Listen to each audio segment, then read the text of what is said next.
Good morning students. నా పేరు P Rajshri. నేను చెప్పబోయే టాపిక్ అండ్ నా సబ్జెక్ట్ కెమిస్ట్రీ. ఫైనల్ ఇయర్కి 5th పేపర్ 5th సెమ్. ఇవాళ చెప్పబోయే టాపిక్ ఏంటంటే అమైన్స్. అమైన్స్ అంటే ఏంటంటే యాక్చువల్గా ఇది ఒక ప్రమేయ సమూహాన్ని కలిగి ఉంటుంది. ఈ ప్రమేయ సమూహంలో అమైన్స్ని మనం అమైన్ ఫార్ములా ఏమని చెప్తామంటే NH2. ఈ అమైన్స్ని డివైడ్ చేయాలంటే కంపల్సరీగా మనకు కావాల్సింది ఏంటంటే అమోనియాతో చర్య జరిపించిన దాని నుంచి ఒక హైడ్రోజన్ తీసేసిన లేకుంటే ఒక ఆల్కైల్ సమూహాన్ని చేర్చినా కూడా మనకి ప్రైమరీ అమైన్స్ కానీ secondary, tertiary or quaternary amines వస్తాయి. దీంట్లో అమైన్ని మనం యాక్చువల్గా డిఫైన్ చేయాలంటే NH2 ప్రమేయ సమూహాన్ని కలిగి ఉన్న కార్బన్ సమ్మేళనాలను అమైన్స్ అంటాము. ఈ అమైన్స్ ఏంటంటే ఆల్కైల్ ఉత్పన్నాలుగా భావిస్తాము. ఆ ఆల్కైల్ ఉత్పన్నాల్లో మనం ముందుగా రియాక్షన్ చూస్తే ఈ రియాక్షన్లో ఒక హైడ్రోజన్ తీసేసి ఒక ఆల్కైల్ సమూహాన్ని చేర్స్తే ప్రైమరీ అమైన్ ఏర్పడుతుంది. అదేవిధంగా ఆ ప్రైమరీ అమైన్కి ఇంకొక హైడ్రోజన్ని తీసివేసి ఆల్కైల్ సమూహాన్ని చేర్చినట్లయితే సెకండరీ అమైన్ ఏర్పడుతుంది. సెకండరీ అమైన్కి ఒక హైడ్రోజన్ని తీసేసి ఇంకొక ఆల్కైల్ సమూహాన్ని చేర్చినట్లయితే టెర్షరీ అమైన్ ఏర్పడుతుంది. అదే టెర్షరీ అమైన్కి ఆల్కైల్ సమూహాన్ని చేర్చి ఆల్కైల్ హ్యాలైడ్ని తీసేస్తే టెర్షరీ అమోనియం లవణాలు ఏర్పడతాయి. క్వాటర్నరీ అమోనియం లవణాలు ఏర్పడతాయి. వీటిని మనం ఆల్కైల్ సమూహాల సంఖ్య ఆధారంగా వీటిని primary, secondary, tertiary, quaternary ammonium లవణాలుగా విభజిస్తాము. ఆ విభజించిన లవణాలు ఈ క్రింద ఇచ్చిన ఈ వర్గీకరణలో మీకు కనిపిస్తుంటుంది. నెక్స్ట్ దీన్ని ఏ విధంగా తయారు చేస్తాము అంటే అమైన్స్ని ఏ విధంగా తయారు చేయొచ్చు. అమైన్స్ని ఏ విధంగా తయారు చేయొచ్చు అంటే దాంట్లో ఫస్ట్ మనం తీసుకున్న ప్రిపరేషన్ ఏంటంటే ఆల్కైల్ హ్యాలైడ్ల అమోనాలిసిస్ చర్య ద్వారా దీన్ని తయారు చేయొచ్చు. అంటే ఎలా తయారు చేయొచ్చు అని అంటే ఆల్కైల్ హ్యాలైడ్ల అమోనియాతో చర్యను అందించిన వరుసగా మనకి ఏం ఏర్పడతాయంటే primary amine, secondary amine, tertiary amine మరియు క్వాటర్నరీ అమోనియం లవణాలు ఏర్పడతాయి. ఈ లవణాన్ని మనం ముందుగా ఏదైతే మనం వివరించామో అదే విధంగా ఇక్కడ ప్రిపరేషన్లో ఆల్కైల్ హ్యాలైడ్ని తీసుకున్నాము. ఆ ఆల్కైల్ హ్యాలైడ్ యొక్క చర్య ద్వారా అమోనియాతో చర్యను అందించిన మనకు ముందుగా వచ్చేది ప్రైమరీ అమైన్, తర్వాత సెకండరీ, తర్వాత మీరు ఇప్పుడు చూస్తున్నట్లుగా టెర్షరీ అమైన్, తర్వాత క్వాటర్నరీ అమోనియం లవణాలు ఏర్పడతాయి. ఇది ఫస్ట్ ప్రిపరేషన్. సెకండ్ ప్రిపరేషన్ వచ్చేసరికి గ్యాబ్రియల్ సంశ్లేషణ. ఈ గ్యాబ్రియల్ సంశ్లేషణ అనేది మనము థాలిక్ ఆమ్లం నుంచి తయారు చేస్తాము. ఈ సంశ్లేషణలో మనకు ఓన్లీ ఒకటి ప్రైమరీ అమైన్ మాత్రమే ఏర్పడుతుంది. ఆ ప్రైమరీ అమైన్ ఎలా ఏర్పడుతుందంటే థాలిక్ ఆమ్లాన్ని మొదటగా మనము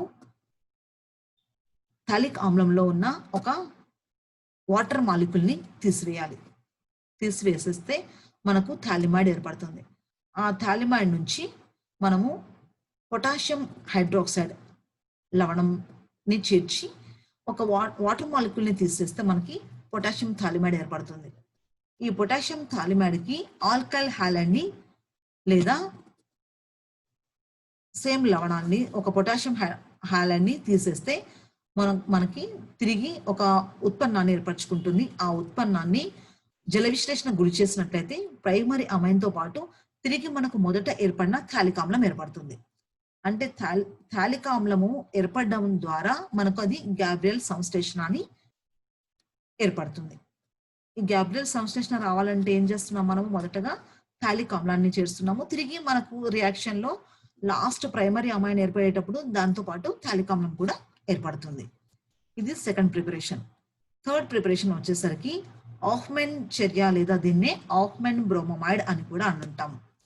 అంటే థర్డ్ రియాక్షన్ లో వచ్చేసరికి మనం థర్డ్ రియాక్షన్ ఏమని చెప్తున్నాము, ఆఫ్మన్ చర్య లేదా ఆఫ్మన్ బ్రోమోమైడ్ చర్య అంటున్నాము. ఈ చర్యలో ఈ ప్రిపరేషన్లో అమైన్ ప్రిపేర్ చేయడానికి అమైన్ను బ్రోమిన్తో మరియు సోడియం హైడ్రాక్సైడ్ సమక్షంలో చర్యను అందించిన ఒక కార్బన్ పరమాణువు తక్కువ గల ప్రైమరీ అమైన్ ఏర్పడుతుంది. ఈ చర్యని ప్రైమరీ అమైన్ తయారు చేయడం అని అంటాము, లేదా దీన్ని ఆఫ్మెన్ బ్రోమోమైడ్ చర్య అని కూడా అంటాము. ఈ చర్యలో ఏం చేస్తున్నాము, ఒక ప్రైమరీ అమైన్ కి బ్రోమిన్ మరియు సోడియం హైడ్రాక్సైడ్ తో చర్య జరిపించిన ప్రైమరీ అమైన్ తో పాటు ఏమేమి ఏర్పడుతున్నాయంటే సోడియం బ్రోమైడ్, సోడియం కార్బోనేట్ మరియు వాటర్ మాలిక్యూల్ ఏర్పడతాయి. దీని యొక్క చర్య విధానాన్ని చూసినట్లయితే మొదట చర్య విధానంలో అమైడ్ బ్రోమిన్ తో చర్య జరిపిస్తుంది. దాంట్లో అది ఎన్ బ్రోమమైడ్ ని ఏర్పరచుకుంటుంది. తర్వాత రియాక్షన్ లో ఎన్ బ్రోమమైడ్ హైడ్రోజన్ బ్రోమైడ్ తో వాటర్ OH మాలిక్యూల్ ని బయటికి తీసేసి అది బ్రోమోనైట్రిన్ గా మారుతుంది. ఆ బ్రోమోనైట్రిన్ తిరిగి నైట్రిన్ గా మారుతుంది. నెక్స్ట్ చర్య విధానంలో అది నైట్రిన్ ఆల్కైల్ ఐసోసైనేట్ ఏర్పరచుకుంటుంది. ఆ ఆల్కైల్ ఐసోసైనేట్ వాటర్ మాలిక్యూల్ తో అమైన్ ని, దాని తర్వాత కార్బన్ డైఆక్సైడ్ వాయువుని మరియు వాటర్ మాలిక్యూల్ ని బయటికి తీసేస్తుంది. అంటే మనకి ఈ చర్య విధానము ఎన్ని ప్రాసెస్ లో జరుగుతుంది, 5 ప్రాసెస్ లో జరుగుతున్నాయి. ఫస్ట్ రియాక్షన్ లోనేమో మనకి బ్రోమోనైట్రిన్ ని, తర్వాత నైట్రిన్ ని, తర్వాత ఆల్కైల్ ఐసోసైనేట్ ని, తర్వాత 5th దాంట్లో వచ్చేసరికి అమైన్ ని ఏర్పరచుకుంటుంది. ఫర్ ఎగ్జాంపుల్ చూసినట్లయితే C3 ప్రొపనమైడ్ ని తీసుకుంటే అది బ్రోమిన్ జలంతో సోడియం హైడ్రాక్సైడ్ సమక్షంలో చర్య జరిపి ఈథైల్ ఎమీన్ అంటే C2 కార్బన్ 2 కార్బన్లు కలిగిన అమైన్ ని మాత్రమే ఏర్పరచుకుంటుంది. తీసుకున్న కార్బన్ ఏమో C3 కార్బన్ అయితే మనకు వచ్చిన కార్బన్ ఏంటి, C2 కార్బన్, అంటే ప్రైమరీ అమైన్ ని ఏర్పరిచింది. నెక్స్ట్ ప్రిపరేషన్ ఎమైడ్ల క్షేకరణం ద్వారా. ఎమైడ్ల క్షేకరణాన్ని లిథియం అల్యూమినియం హైడ్రేట్ సమక్షంలో క్షేకరణ కారకాల సమక్షంలో క్షేకరణం చేయగా అమైన్లు ఏర్పడతాయి. ఈ అమైన్ లో మనం తీసుకున్నది ఏంటంటే ఫస్ట్ అమైడ్ని తీసుకుంటాము, అమైడ్ నుంచి అది ఎమిన్ గా మారుతుంది. అంటే for example amide lithium aluminium hydrate సమక్షంలో చర్య జరిపి ఎమిన్ ని ఏర్పరుస్తుంది, అది ప్రైమరీ ఎమిన్. నెక్స్ట్ దానికి ఎగ్జాంపుల్ గా ఎస్టమైడ్ ని తీసుకున్నట్లయితే అది లిథియం అల్యూమినియం హైడ్రేట్ తో ఈథైల్ ఎమిన్ ని ఏర్పరచుకుంటుంది. ఇది 4th ప్రిపరేషన్. 5th ప్రిపరేషన్ వచ్చేసరికి స్మిత్ చర్య. ఈ స్మిత్ చర్య అనేది ఆమ్ల సమక్షంలో హైడ్రోజోయిక్ ఆమ్లము కార్బోనైల్ సమూహాలతో చర్య జరపగా ఎమిన్లు ఏర్పడతాయి. ఆ కార్బోనైల్ సమూహాలు ఏంటంటే ఆమ్లాలు కావచ్చు, ఆల్డిహైడ్లు కావచ్చు, కీటోన్లు కావచ్చు. ఆల్డిహైడ్స్ కానీ, కీటోన్లు కానీ, ఆమ్లాలు ఏవైనా కానీ ఈ హైడ్రోజోయిక్ ఆమ్లంతో చర్య జరిపించినట్లయితే ఎమిన్లు ఏర్పడతాయి. ఫర్ ఎగ్జాంపుల్ మనం ఎలా ప్రిపేర్ చేసుకోవచ్చు అంటే ఆమ్లాలు ఎస్టిక్ ఆమ్లం కావచ్చు లేదా ఫార్మిక్ ఆమ్లం కావచ్చు, దానికి హైడ్రోజోయిక్ ఆమ్లాన్ని కలిపి H2SO4 తో చర్య జరిపించిన ఆమ్లం యొక్క ఎజైడ్ ఏర్పడుతుంది. ఆ ఆమ్లం యొక్క ఎజైడ్ లో ఒక నైట్రోజన్ ని తీసేస్తే అది నైట్రిన్ గా మారుతుంది. ఆ నైట్రిన్ ని తిరిగి ఆమ్ల జల విశ్లేషణ చర్యలో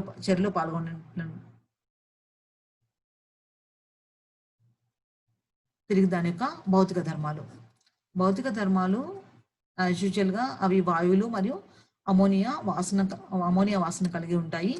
ఎమిన్లు నీటితో హైడ్రోజన్ బంధాలను ఏర్పరచుకుంటాయి, ఇవి నీటిలో కరుగుతాయి. నెక్స్ట్ వీటి యొక్క స్వభావాన్ని చూసినట్లయితే క్షార స్వభావం కానీ లేదా క్షారత్వం కానీ, ఎమిన్ల యొక్క క్షార స్వభావం. అమైన్ లో ఉన్న నైట్రోజన్ లో కంపల్సరీగా మనకు పైన ఒంటరి జంట ఎలక్ట్రాన్లు కనిపిస్తాయి. ఈ ఒంటరి జంట ఎలక్ట్రాన్ల కారణంగా అవి దాతలుగా పనిచేస్తాయి కాబట్టి లూయిక్ క్షారంగా పనిచేస్తుంది. ఈ లూయిక్ క్షారంగా పనిచేయడం వలన వీటిని ఆమ్లాలతో కలిపి లవణాలుగా తయారు చేసుకోవచ్చు. ఆ ఆమ్లాలను ఏ ఆమ్లాలు కలపవచ్చు అంటే హైడ్రోక్లోరిక్ ఆమ్లాన్ని కలిపినట్లయితే మనకు లవణం ఫామ్ అవుతుంది.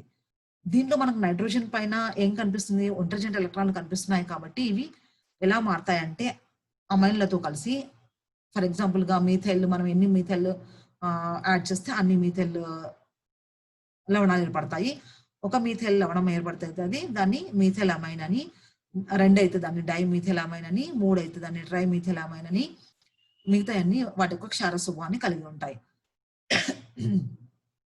దీంట్లో ఈ మీథైల్ సమూహం ఉండడం వలన ఇది అయనీకరణ శక్తి సమూహాలను కలిగి ఉంటాయి.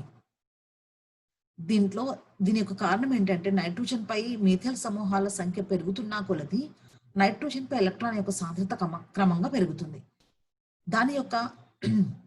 దాని వలన క్షార స్వభావం కూడా ఏమవుతుందంటే క్షార స్వభావం కూడా పెరుగుతుంది. ఎందుకంటే ఎలక్ట్రాన్ల దానం చేసే ప్రవృత్తి ఉంటుంది కాబట్టి దానికి క్షార స్వభావం కూడా పెరుగుతుంది.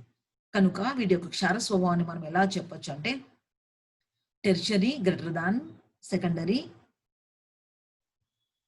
Secondary greater than primary, primary తర్వాత అమోనియాలు క్రమంగా మనకి కనిపిస్తుంటాయి. దీని యొక్క కారణం ఏమని చెప్తామంటే నైట్రోజన్ పరమాణు చుట్టూ త్రిమితీయ విఘాతాన్ని కలిగి ఉంటాయి కాబట్టి. టెర్షరీ అమైన్ నందు అధిక సంఖ్యలో మనకు మీథైల్ సమూహాలు ఉండడం వలన ఇది త్రిమితీయ విఘాతాన్ని ప్రదర్శిస్తుంది.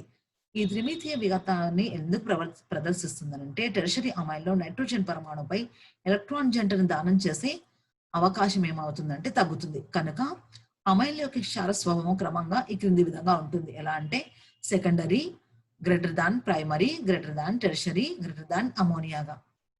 ఈ త్రిమితీయ విఘాతం అనేది మనము ఎక్కడ కనిపిస్తుందని మనకి టెర్షరీ అమైన్ లో మాత్రమే ఎక్కువగా కనిపిస్తుంది. దీంట్లో ఎలిఫాటిక్ అమైన్స్ కూడా ఏరోమాటిక్ అమైన్ల కంటే బలమైన క్షారాలుగా మనం వివరిస్తాము. ఎందుకంటే ఆల్కైల్ అమైన్లు మనం ఈ కింద చూసినట్లయితే మీకు దీనిలో కనిపిస్తుంది. ఒకసారి దీంట్లో చూడొచ్చు.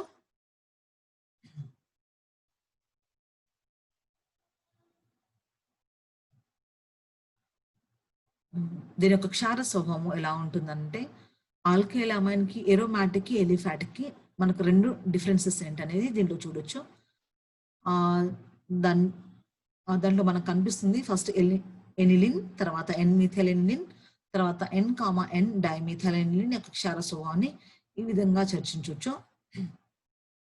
బెంజిన్ వలయంపై గల నైట్రోజన్ పరమాణుపై ఎలక్ట్రాన్ దానం చేసే సమూహాలు పెరుగుతున్న కొలది నైట్రోజన్ పరమాణుపై ఎలక్ట్రాన్ సాంద్రత క్రమంగా పెరుగుతుంది. కనుక ఎలక్ట్రాన్ జంటను దానం చేసే ప్రవృత్తి కూడా ఆటోమేటిక్ గా పెరుగుతుంది.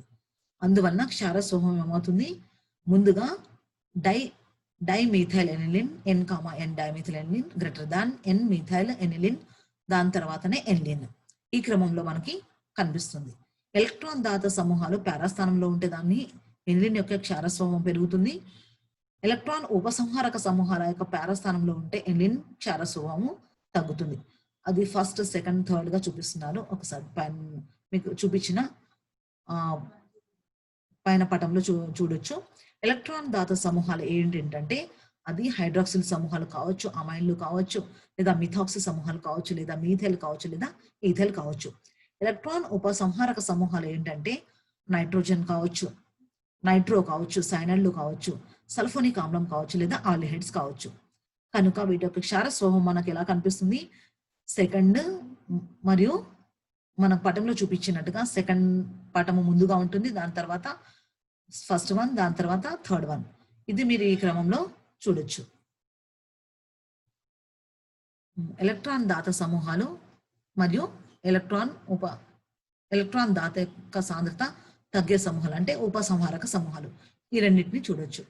దాని తర్వాత ఈ క్షార స్వభావాలు లేదా క్షారత్వము తర్వాత మనకి ఏం కనిపిస్తున్నాయి, వాటిలో ప్రిపరేషన్ తర్వాత స్వభావం తర్వాత వాటి యొక్క రసాయన ధర్మాలు. ఈ రసాయన ధర్మాల్లో మనకు ముందుగా వచ్చేది ఆల్కైలేషన్. ఆల్కైలేషన్ అంటే ప్రైమరీ అమైన్లను ఆల్కైల్ హ్యాలతో చర్యను అందించిన సెకండరీ మరియు టెర్షరీ మరియు క్వాటర్నరీ అమోనియం లవణాలు. మనం ఇంత ముందుగా ఫస్ట్ మనం ప్రిపరేషన్ లో ఏవైతే చెప్పుకున్నామో అదే రసాయన ధర్మాల్లో మనకి తిరిగి కనిపిస్తాయి. సెకండ్ వన్ వచ్చేసరికి ఎసైలేషన్. ఎసైలేషన్ లో ప్రైమరీ సెకండరీ అమైన్లు